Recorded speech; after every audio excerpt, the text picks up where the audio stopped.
Hey, it's John Mayfield, the real estate tech guy for Global Real Estate School.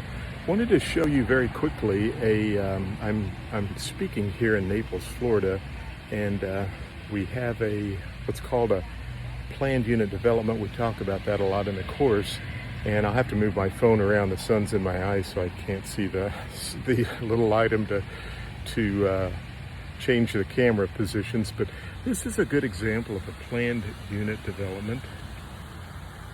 You can see it's a huge development, but it also has some commercial, some gym, there's a cafe, a theater. You're going to see lots of sidewalks.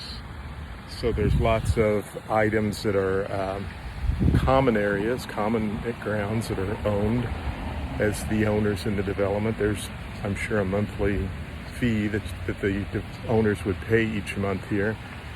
But really great example, and we talk about planned unit development. Some areas, really, it's hard to understand what that is. But again, you can see here that restaurants, cafe, houses, lots of things that you can do in this development here in Florida. Check us out, globalrealestateschool.com. Be sure and like our YouTube channel. We'd love for you to do that as well. And thanks for watching the video. Have a great day.